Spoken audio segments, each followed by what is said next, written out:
Bismillahirrahmanirrahim. I am Luqman Khan. In this video we will solve question number 7 to question number 22, exercise number 4.1, first year mathematics, National Book Foundation. Before starting the video, it is requested to all the viewers to please subscribe my channel, comment, like and share my videos. Question number 7. an is equal to minus 1 by 2 to the power n minus 1.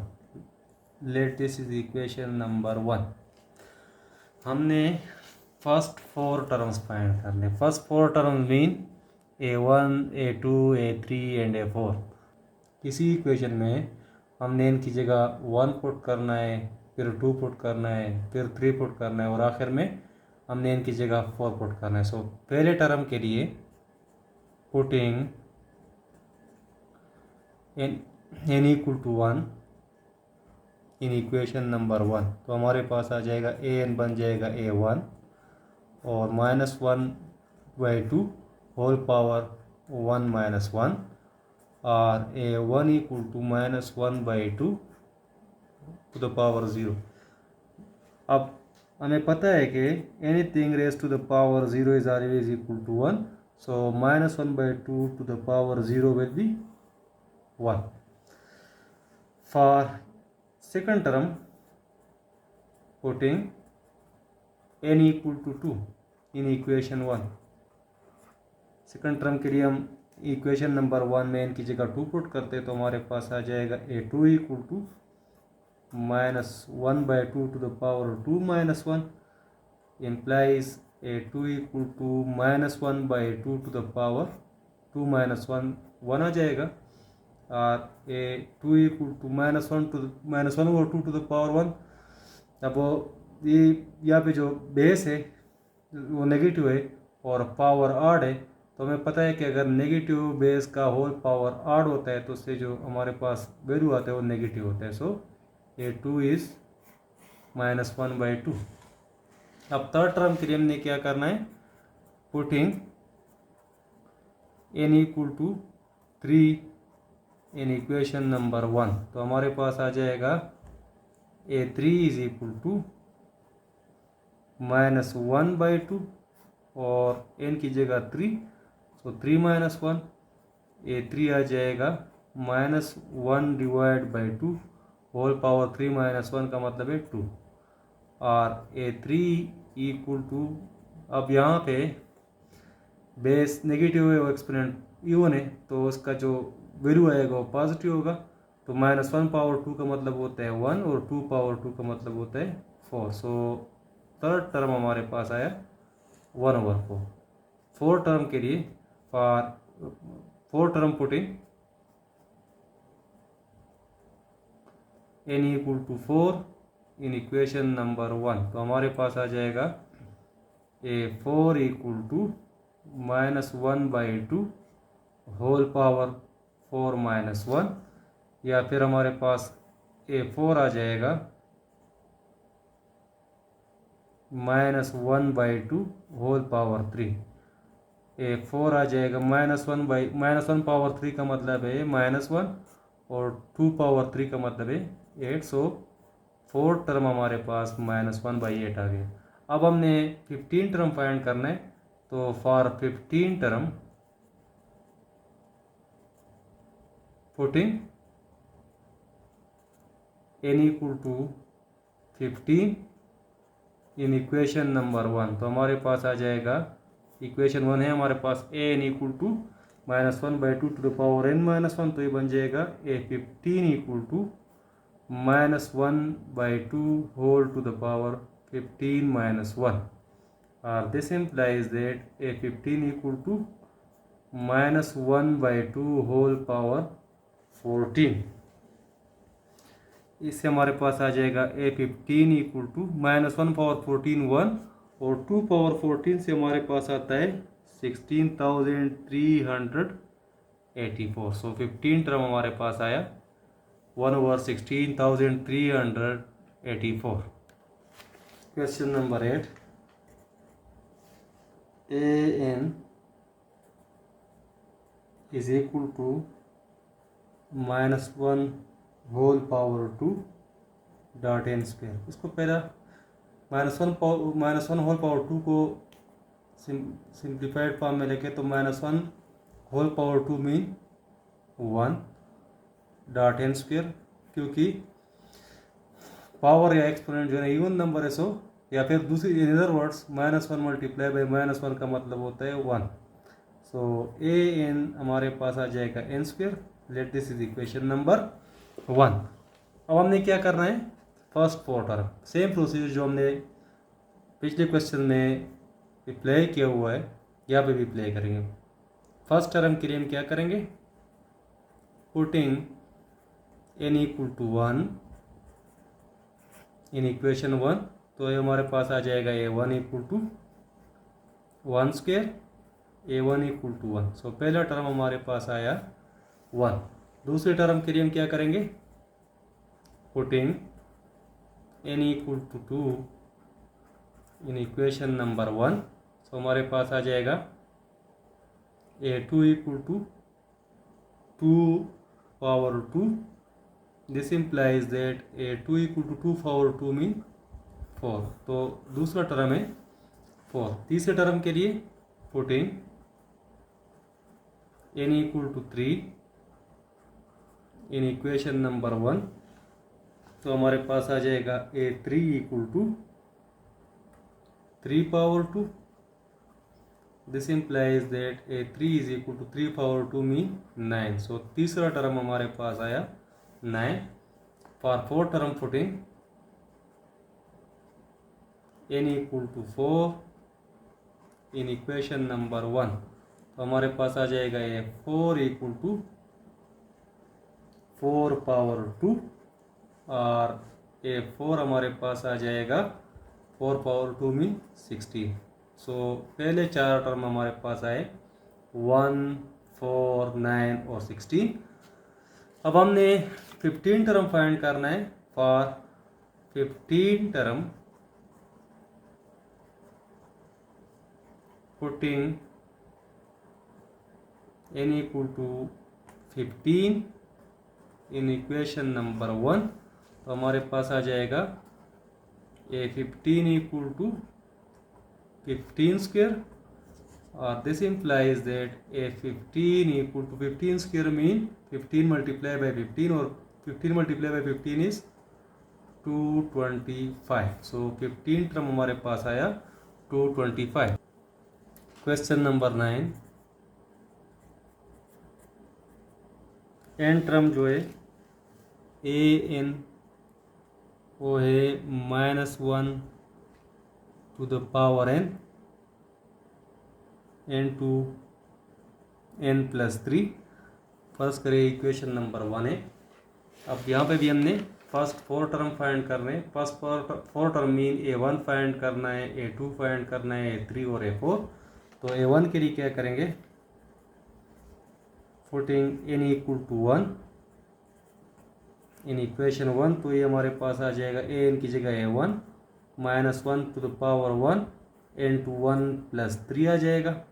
a1 आ जाएगा हमारे पास -1 to the power 1 mean -1, और 1 plus 3 4.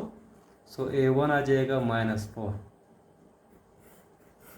Second term के लिए putting n equal to 2 in equation number 1, तो an बन जाएगा a2, और -1 to the power 2 n to 2 plus 3. a2 बन जाएगा -1 square mean 1, 2 plus 3 mean 5. So second term हमारे पास आ जाएगा 5. अब थर्ड टर्म मतलब a3 फाइंड करना है, तो क्या करेंगे, इक्वेशन नंबर 1 में n की जगह 3 पुट करेंगे,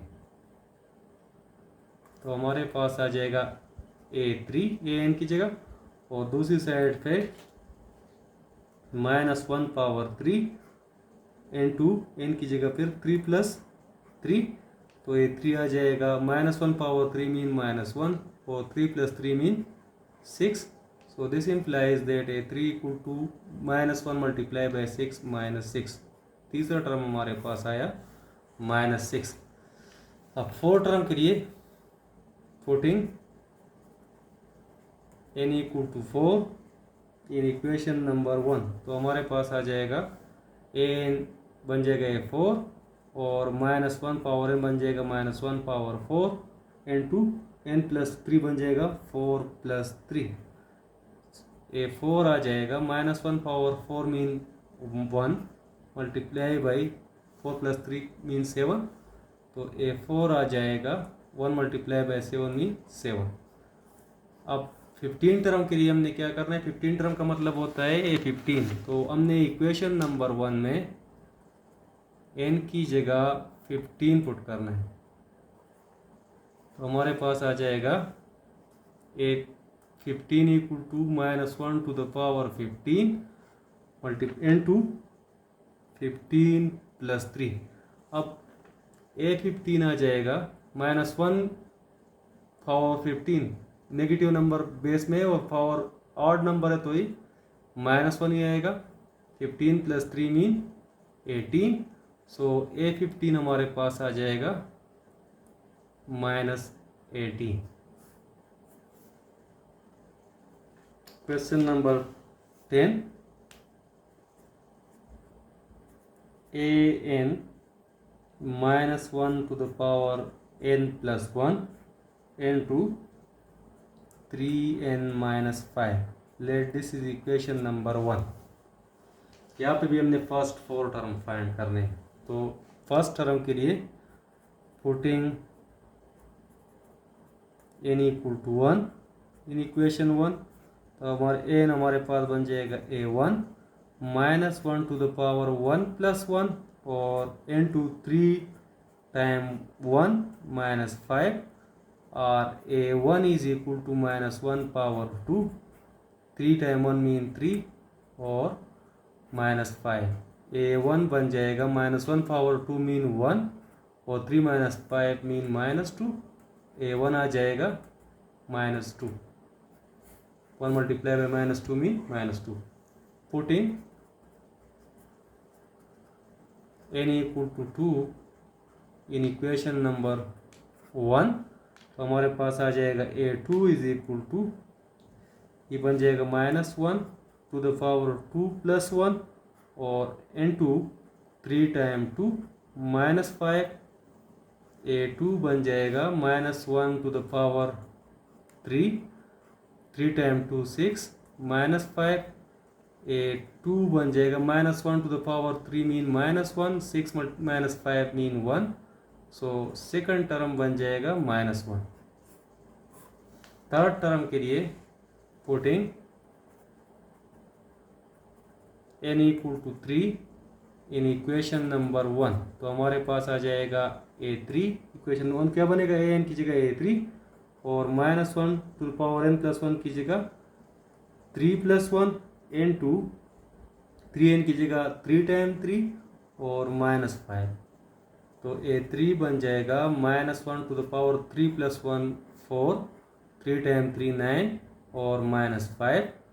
a3 बन जाएगा -1 to the power 4 mean 1 n2 9 minus 5 4. So a3 बन जाएगा 4. अब 4 टर्म के लिए putting n equal to 4 in equation number 1, तो हमारे पास आ जाएगा an बन जाएगा a4 और -1 to the power 1 plus n plus 1 बन जाएगा 4 प्लस 1 n2 3n बन जाएगा 3 टाइम 4 और -5. This implies that a4 equal to -1 to the power 4 plus 1 mean -1 power 5.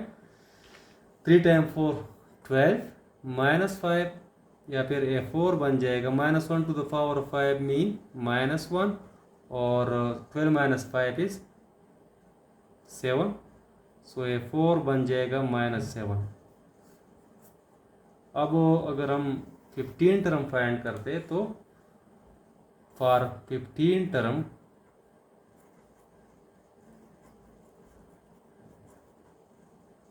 Putting n equal to 15 in equation number 1, तो an बन जाएगा a15 is equal to -1 to the power n plus 1 बन जाएगा 15 plus 1 n to 3n बन जाएगा 3 time 15 और -5 a15 बन जाएगा -1 to the power 16 3 time 15 mean 45 और -5, या फिर a15 बन जाएगा -1 power 16 mean 1 45 minus 5 is 40, so a15 बन जाएगा 40। नेक्स्ट हमारे पास है find the indicated term of the sequence. 11 number question हमारे पास है, n टर्म हमें गिवन है an और ये हमारे पास है 4n minus 3, that is equation number 1। हमने फाइंड कौन सा टर्म करना है, we have to find 8 term, 8 term mean a8। तो 8 टर्म को फाइंड करने के लिए हमने इक्वेशन नंबर 1 में n की जगह 8 पुट करना है। For this putting n equal to 8 in equation number 1, तो ये बन जाएगा a8 equal to 4 time 8 minus 3, और this implies that a8 equal to 4 time 8 mean 32 minus 3, और a8 32 minus 3 is 29। So given sequence का 8 टर्म हमारे पास होगा 29। 12 नंबर में हमें an गिवन है, an है 5n plus 11, let this is equation number 1। हमने फाइंड करना है a9, we have to find a9। For this putting n equal to 9 in equation number 1, इसके लिए हम क्या करेंगे, a9 के लिए हमने इक्वेशन नंबर 1 में n की जगह 9 पुट करना है, तो an बन जाएगा a9 और 5 टाइम n मीन 5 टाइम 9 और plus 11, this implies that a9 equal to 5 time 9 mean 45 plus 11, or this implies that a9 equal to 45 plus 11 mean 56। so 9 term of the given sequence जो ना हमारे पास है 56। 13 number में हमारे पास है n term an equal to 3n plus 4 n to 2n minus 5, let this is equation number 1। हमने फाइंड करना है 7 term, we have to find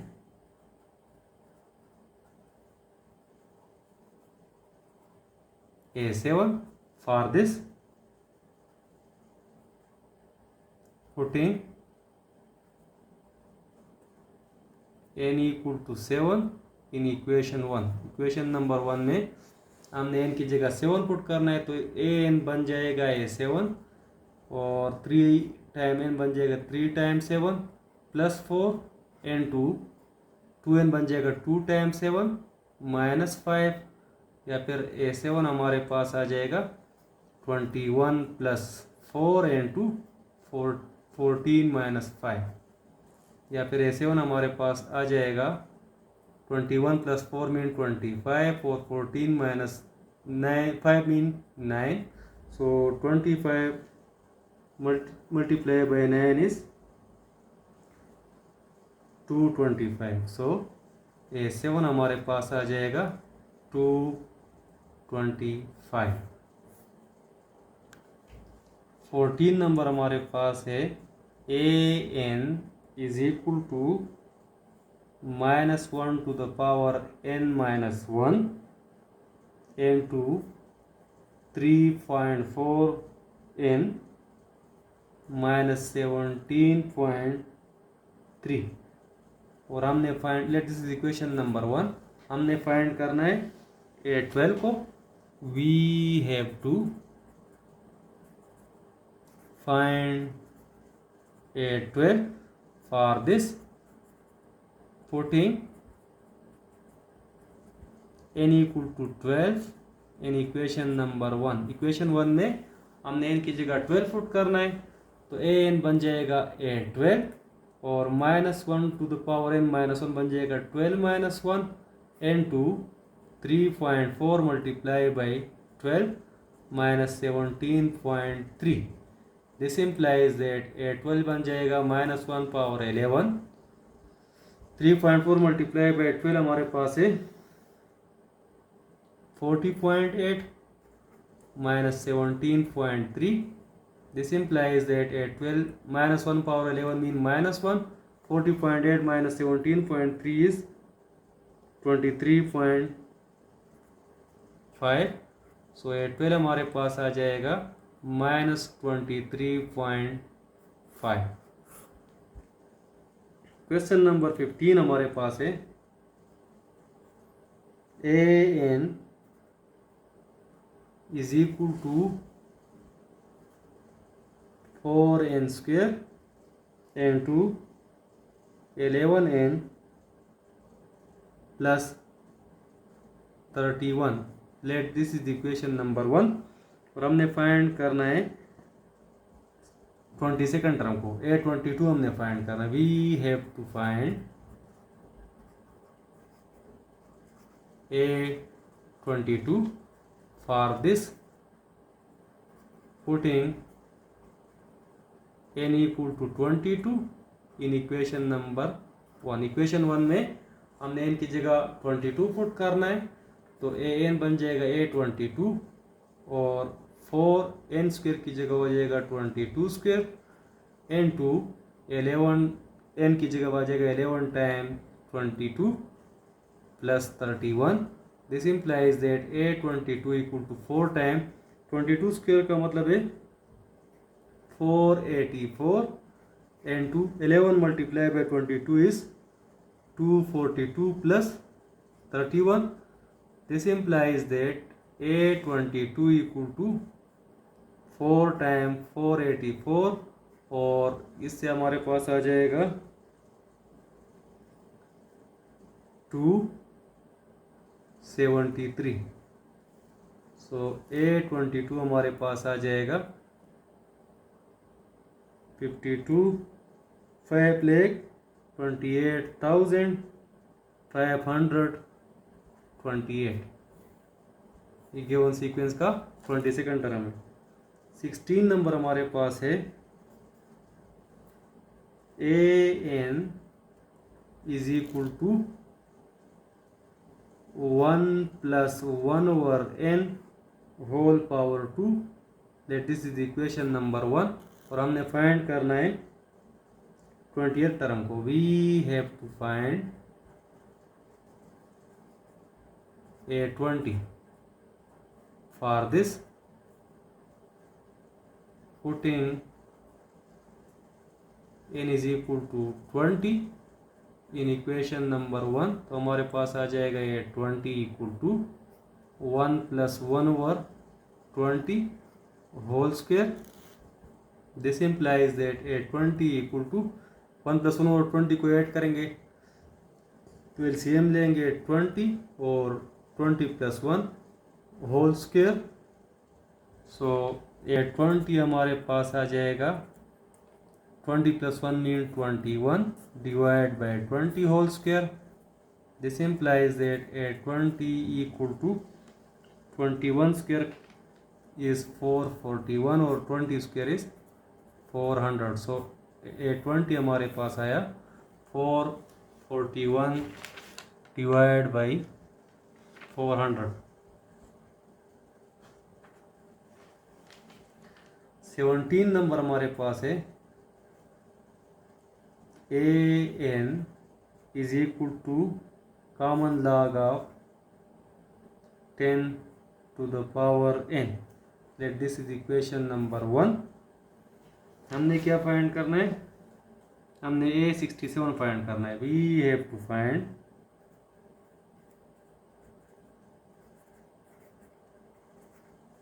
A67 for this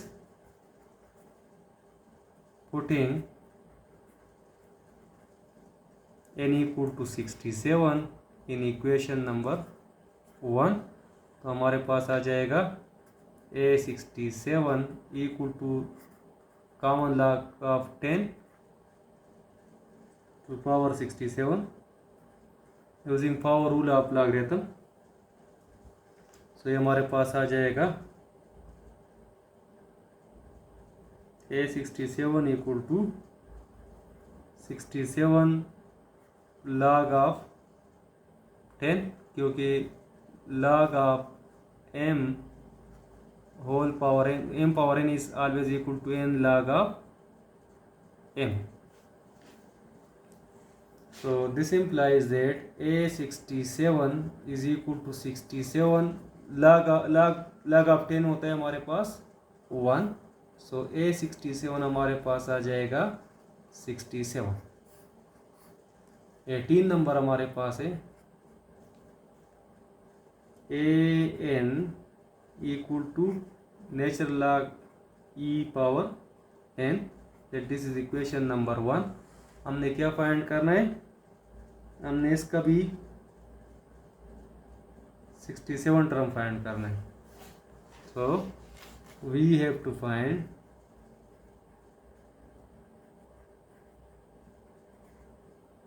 A67 for this putting n equal to 67 in equation number 1। तो ये आ जाएगा A67 equal to natural log e power 67 again using rule of power rule of logarithm. So A67 हमारे पास आ जाएगा 67 multiply by ln e।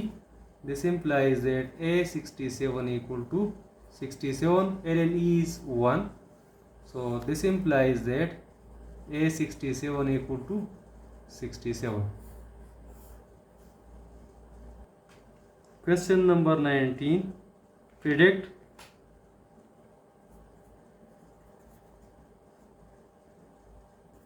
the general term of the Rn term an of sequence. अभी हमें sequence given होगा, इसका हमने general term या एन टर्म को प्रिडिक्ट करना है। तो पहले वाला सीक्वेंस हमारे पास क्वेश्चन नंबर 19 में गिवन सीक्वेंस इज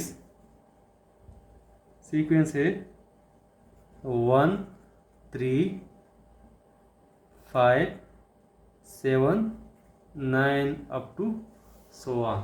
अब इसी सीक्वेंस में पहला टर्म है हमारे पास 1, दूसरा हमारे पास है 3, तीसरा टर्म हमारे पास है 5, चौथा टर्म हमारे पास है 7 और पांचवा टर्म हमारे पास है 9। तो इसी से हमने क्या फाइंड करना है, ए एन फाइंड करना है। सो इसके लिए हम क्या करते हैं, हेयर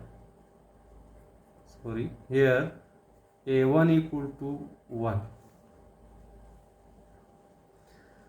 दिस इम्प्लाइज दैट अगर A1 की जगह 1 की जगह हम लिख दे 2 - 1 तो मेरे ख्याल में गलत नहीं होगा। हमने एक पैटर्न डेवलप करना है जिससे हम एन टर्म फाइंड कर सके। तो 1 की जगह हमने लिख दिया 2 - 1, या फिर अगर हम A1 की जगह लिखें 2 की जगह हम लिख सकते हैं 2 टाइम 1 - 1। इस तरह A2 हमारे पास है 3, अगर हम 3 की जगह लिखें 4 - 1 तो गलत नहीं होगा। फिर हम A2 हमारे पास आ जाएगा 4 की जगह हम लिखेंगे 2 टाइम 2 - 1। इस तरह थर्ड टर्म है हमारे पास A3 5। अब 5 की जगह हम लिख सकते हैं 6 - 1 और फिर 6 की जगह हम लिख सकते हैं 2 टाइम 3 - 1। इस तरह फोर्थ टर्म हमारे पास है 7। अब 7 की जगह अगर हम लेके 8 - 1 या फिर 8 की जगह हम लेके 2 टाइम 4 - 1, एक पैटर्न हमारे पास डेवलप हो रहा है। किस लिए हम डेवलप कर रहे हैं? ताकि हम एन टर्म को फाइंड कर सके। अभी जो फिफ्थ टर्म है हमारे पास वो है 9, और 9 की जगह हम लिख सकते हैं 10 - 1, और फिर 10 की जगह हम लिख सकते हैं 2 टाइम 5 - 1। बाय यूजिंग, इधर देख ले, पहले A1 हमारे पास आया 2 टाइम 1 - 1, A2 हमारे पास आया 2 टाइम 2 - 1। जब थर्ड टर्म था तो फिर 2 टाइम 3 - 1 आया। फोर्थ टर्म में 2 टाइम 4 - 1 आया।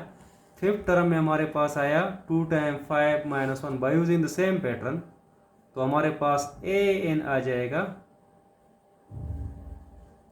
2 टाइम, जब यहाँ पे 5 है तो 2 टाइम 5 है, जब 4 है 2 टाइम 4 है, तो जब यहाँ पे n होगा तो ये बन जाएगा 2 टाइम n - 1, और this implies that an equal to 2n - 1। So given sequence का n टर्म जो ना वो हमारे पास है 2n - 1। 20 हमारे पास है question number 20। Given sequence is 3, 9, 27, 81, 243 up to so on. अब इसी सीक्वेंस से हमने क्या करना है? जनरल टर्म या एन टर्म फाइंड करना है। तो यहाँ पे भी हम एक पैटर्न डेवलप करेंगे जिससे हम एन टर्म को फाइंड कर सके। तो पहला टर्म हमारे पास इसी सीक्वेंस का है 3, इसकी जगह हम लिख सकते 3 पावर 1। दूसरा टर्म हमारे पास है 9, और 9 की जगह हम लिख सकते 3 पावर 2। तीसरा टर्म हमारे पास है 27, और 27 की जगह हम लिख सकते हैं 3 पावर 3। चौथा टर्म हमारे पास है 81, और 81 की जगह हम लिख सकते हैं 3 पावर 4। पांचवा टर्म हमारे पास है 243, और 243 की जगह हम लिख सकते हैं 3 power 5। By using the same pattern अगर हम an फाइंड करें तो an हमारे पास होगा 3 पावर, अगर A1 है तो 3 पावर 1 है, A2 है 3 power 2, A3 3 power 3, A4 3 power 4, A5 3 power 5। तो अगर हमारे पास an होगा तो ये बन जाएगा 3 power n। So given sequence का n टर्म या जनरल टर्म होगा an equal to 3 power n। 21 में हमारे पास है given sequence is square root 2, square root 4, square root 6, square root 8, square root 10 up to so on. यहाँ से भी हमने इसी सीक्वेंस से एक पैटर्न यूज करके एन टर्म या an को फाइंड करना है। तो इसके लिए क्या करें? Here first term which is a1 is square root 2, और we can write square root 2 की जगह हम लिख सकते हैं 2 टाइम 1। दूसरा टर्म हमारे पास है स्क्वेयर रूट 4, और स्क्वेयर रूट 4 की जगह हम लिख सकते हैं 2 टाइम 2। तीसरा टर्म हमारे पास है स्क्वेयर रूट 6, स्क्वेयर रूट 6 की जगह हम लिख सकते हैं 2 टाइम 3 स्क्वेयर रूट। चौथा टर्म हमारे पास है स्क्वेयर रूट 8, और इसको हम लिख सकते हैं स्क्वेयर रूट ऑफ 2 टाइम 4। पांचवा टर्म हमारे पास है स्क्वेयर रूट 10, इसकी जगह हम लिख सकते हैं 2 time square root of 2 time 5। अब अगर हम इसी पैटर्न को यूज़ करें तो हमारे पास जो n टर्म होगा an वो बन जाएगा square root of 2 time n, क्योंकि a1 में है 2 टाइम 1, a2 में है 2 टाइम 2, a3 में है 2 टाइम 3, A4 में 2 टाइम 4, A5 में 2 टाइम 5। तो अगर an हम लेंगे तो ये हमारे पास बन जाएगा square root of 2n। So this is the n term और general term of the given sequence. Question number 21। Last question of exercise number 4.1, given sequence is 1.2,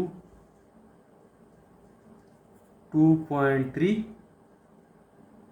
3.4, 4.5 up to so on.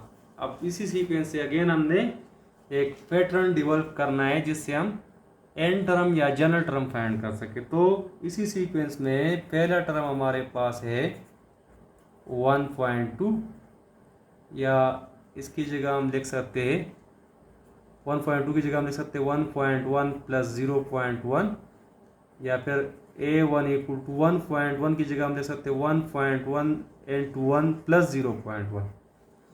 दूसरा टर्म हमारे पास है 2.3। So this implies that इसकी जगह हम लिख सकते हैं 2.2 प्लस 0.1, या फिर 2.2 की जगह हम लिख सकते हैं 1.1 मल्टीप्लाई बाई 2 प्लस 0.1। तीसरा टर्म हमारे पास है 3.4, तो 3.4 की जगह हम लिख सकते हैं 3.3 प्लस 0.1, और we can write a 3 equal to 3.3 mean की जगह हम लिख सकते हैं 1.1 multiply by 3 plus 0.1। Fourth term हमारे पास है 4.5, सो इसकी जगह हम लिख सकते हैं 4.4 प्लस 0.1, और we can write a 4 equal to 4.4 की जगह हम लिख सकते हैं 1.1 multiply by 4 plus 0.1 by using the same pattern. So हमारे पास जो एन टर्म है वो आ जाएगा A N equal to a1 जब है तो 1.1 मल्टीप्लाई बाई 1 प्लस 0.1 है, जब सेकंड टर्म है तो 1.1 मल्टीप्लाई बाई 2 प्लस 0.1 है, जब थर्ड टर्म है तो 1.1 मल्टीप्लाई बाई 3 प्लस 0.1 है, और फोर्थ टर्म में 1.1 मल्टीप्लाई बाई 4 प्लस 0.1 है। तो अगर यहाँ पे 4 है तो मल्टीप्लाई बाई 4 है, अगर 3 है तो मल्टीप्लाई बाई 3 1.1 के साथ, अगर 2 है तो 1.1 के साथ 2 मल्टीप्लाई किया गया।